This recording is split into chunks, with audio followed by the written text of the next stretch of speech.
আসসালামু আলাইকুম dear viewer. দেখতে দেখতে আমি ঈদুল ফিতরের পরে চলে আসলাম আমাদের পুরান ঢাকা কামরাঙ্গীরচর এলাকার শেখ জামাল বিদ্যালয়ের পাশে বুড়িগঙ্গার তীরে ঈদ আনন্দ মেলায় বৈশাখী মেলা 2025 উপভোগ করতে আসলাম। হাঁটতে হাঁটতেই চলে আসা যায় এখানে। আশা করি আপনারা আনন্দিত হবেন। তাই যেখানে আছেন এখানে আসলে আপনারা মুগ্ধ হয়ে যাবেন। এখানে অনেকগুলো রাইড আছে। আমি দেখে বিমোহিত হয়ে গেছি যে বাংলাদেশে এরকম পরিবেশ সৃষ্টি হবে এই কামরাঙ্গীরচরে বুড়িগঙ্গা নদীর তীরে। আমি ভেবে অবাক হয়ে যাচ্ছি যে এখানে বিভিন্ন ধরনের হরেক রকমের খাবার আইটেম পাবেন। তারপর আপনারা দেখতে পাচ্ছেন ফুচকা, তারপরে হালিম এবং তান্দুরি চা, সব কিছু এখানে আছে। কি না আছে এখানে, হরেক রকমের খাবারের দোকান। আপনারা দেখে খুব অবাক হয়ে যাবেন। তাই আমি আশা করি সবাই চলে আসবেন।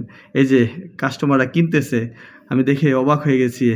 আমি অবশ্য খেয়েছি, আপনারাও আসবেন, এখানে দেখে খুবই ভালো লাগবে।